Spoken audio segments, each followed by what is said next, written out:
Hi, I'm Veronica. I'm from Germany's rocking radio station Rock Antenne. Thank you so much for taking your time. I'm very excited to talk to you. Yeah, my pleasure. Thanks for having me. How are you? So far, so good. Very good. Yeah. How are things there? Oh, it's fine. It's very good. Sun is shining. So, like many other artists, you used your time off the road very well. You worked on a new record. But what else did you do in your free time? Any new hobbies discovered? So, yeah, strangely enough, I decided to go back to school during the pandemic. Oh, really? So I left college like 20 years ago when the band kidnapped me. And so when we had this huge gap in our calendar show up this year, I was like, well, maybe I'll just go back and check out some classes. And so I did that actually most of the time. And it made time fly by. And it was like, I had moments where I was wondering why I volunteered to stress myself out over papers and research and that kind of thing. But in the end, it was like, I think it turned into a good use of my time. Cool. Very cool. And so next week, your new record will be out. It will be titled Nowhere Generation. What's the album about?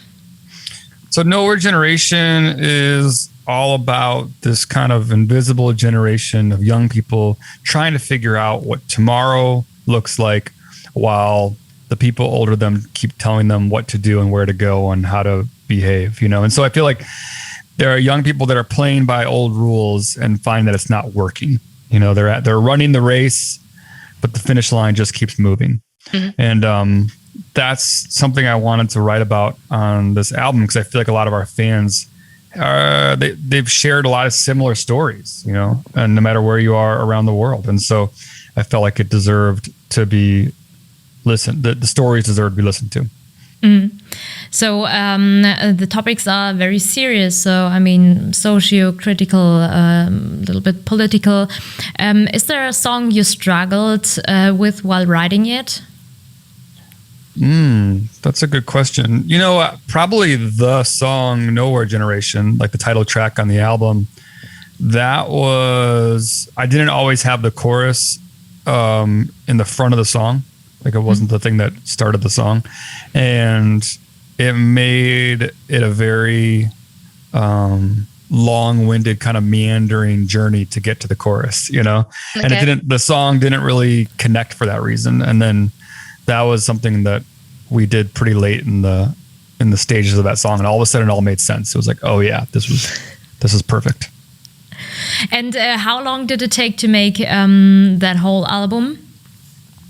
Ooh, that's a good question. We started writing in 2019, and spent most of that year getting together and writing bits and pieces of it. And we probably wrote close to 20 songs. And then we started recording in the winter of like 2019, 2020. So around that time. So maybe like 2 months or longer to track it. And then we mixed it all through the pandemic and the lockdown. So we kind of had an endless amount of time to get it right. Okay. So there are no songs that are influenced by COVID?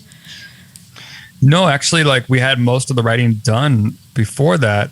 But what's crazy is that we'd finished the songs and then COVID happened and the pandemic and, the rebirth, the Black Lives Matter movement and riots, even here in my hometown in Chicago. And a lot of these songs that we'd written before it kind of in some strange ways sort of predicted what was going to happen, and so they kind of came to life and they took on new meaning, which was really interesting to kind of sit back and watch all that happening. Yeah. And I listened to the album before that interview, and I really like the song For Fate. It's a great ballad, and it's a kind of positive and motivating song. So how did that song come about? Yeah, like Rise Against doing acoustic songs is something we've done, ever since Swing Life Away. And we've kind of continued it with like Hero of War and People Live Here and Roadside. And so on this album, I felt like I've always enjoyed that dynamic, but I've never wanted to force it. And that song kind of just came out really naturally. And I wanted to make it this song about standing by somebody, about not surrendering and being like a tireless advocate for them in their darkest moments. Mm-hmm. And is there a song on that record with a special meaning for you? That one I really like. I think Forfeit is like even for acoustic Rise Against, it has like a different vibe to it. Yeah. I really like The Numbers and Sudden Urge. It's funny, every time I listen to the record, I have like a new favorite child, on it. But like those songs, like as I revisit, like those songs like are hitting home like particularly strong. Good, yeah.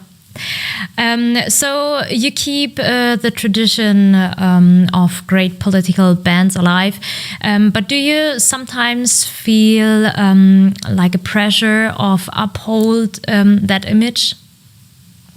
That's a good question. I think that everything Rise Against has ever done has been kind of like authentic to who we are, and so there was never anything that we're trying to be. We're never trying to be something that we're not, and that's, I think, good advice because it's that way it's not, it would be a lot of effort, to keep up with like somebody's idea of who you are or your reputation.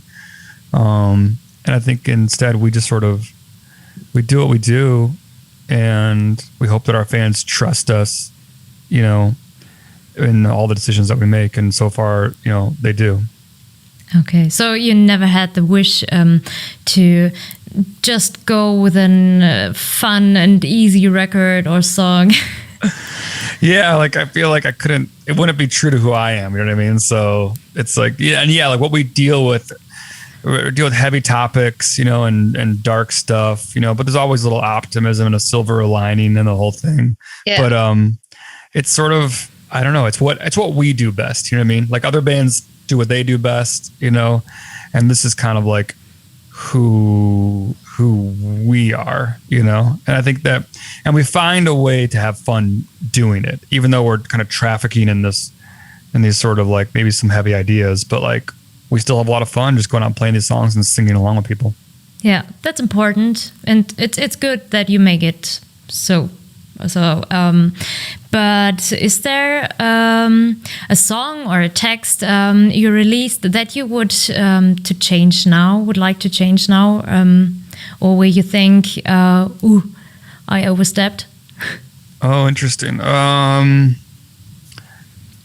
Like, I can't think of anything. I'm pretty proud of everything that we've done. I think it's in some ways I'm always trying to overstep a little bit. You know what I mean? I'm trying. So like when they do, like that's sort of mission accomplished. We're always trying to ruffle the feathers. If anything, I regret that some songs didn't hit hard enough. You know what I mean? That didn't like provoke enough. Like sometimes you write something, you think like, oh, this is gonna get people thinking or get people talking, and then it doesn't, and you're like, oh, I should have tried harder. Why? I know, why not? Yeah, when you're a band like Rise Against, like if you ruffle feathers, like you're doing a good job. Okay, perfect. So Rise Against are known for the explosive shows, for big headliner shows. What do you miss the most about playing live? Is it the crowd or adrenaline during the show? It's definitely the crowd. Like I feel like the audience is what makes Rise Against songs come to life. Like we can't do this without a crowd. Even there are times where we might like film a music video or something, or especially in like the pandemic and the Zoom world, there are times where we were playing for like a screen.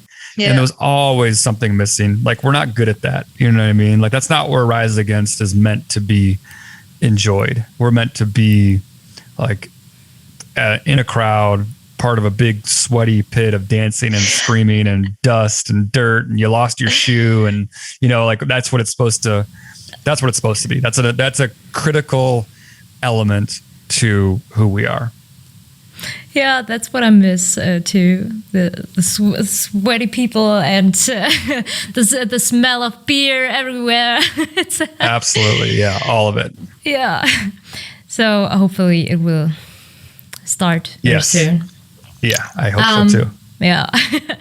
So you're not just political, but you also talk about animal rights and environmental destruction. For instance, in the song Ready to Fall from 2006.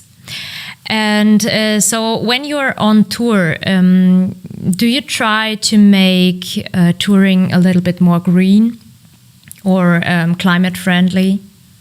Yeah, touring is such like a resource heavy endeavor, with like flying and tour buses and all those things, and the transitory nature of just what you do. You wake up in a different place every day, and so yes, like touring needs to be revolutionized in that way, and so we're always looking and trying to find places that we can have some sort of impact, because it's not lost on us that like what we do when we travel is like, it's pretty serious, like a tour bus and a truck and some flights, and we're sending a bunch of gear overseas, all that stuff. So it would be great if technology caught up to touring and found ways to sort of lighten the load a little bit. Yeah, we will see what will change. Yeah. We welcome it with open arms, that's for sure. Yeah. So at live shows, it's difficult to play every song from a new record, unless it's a record-only show.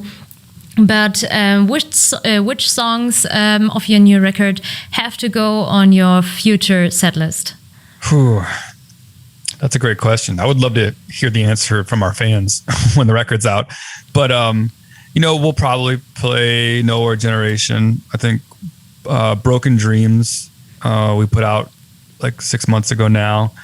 And so ideally our fans would be more familiar with that. And The Numbers, we just did a lyric video for that with an activist group called In Decline. And so those three for sure, I think people will be more familiar with than the rest. But it can change too. Like once the record's out, if people gravitate towards a different song, then that's something that we'll respond to for sure. Okay, cool. So, and after you have released your record, Nowhere Generation, next week, how are you gonna celebrate? Ooh, normally we'd be on the road or we'd be together and, having some sort of celebration. And now we're, when that day rolls around, we'll probably all be in separate places, so this year will be different, than a lot of other years, but I don't know. I'm not sure. Hopefully it'll be a beautiful summer day here in Chicago, and I'll be celebrating with a lot of Zoom calls like this probably. Yeah, exactly. And trying to get there's a big team of people that work on Rise Against and work on a new record, from like the production to the label to the press to people that help us set up our tours, all those things. So it's a lot of moving parts and a lot of great people that work really hard to do this. So they all deserve a lot of credit on that day. Okay, cool. Is it sunny in Chicago? It is today. Summer. Yeah, it is. It's summer here, so we're finally thawing and warming up, and I think Here it is rainy and cloudy and cold, and then it's sunny. We have everything. Everything all at once. Yeah.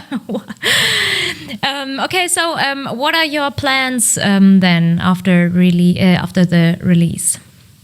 So we will go on tour in America starting at the end of July. Okay.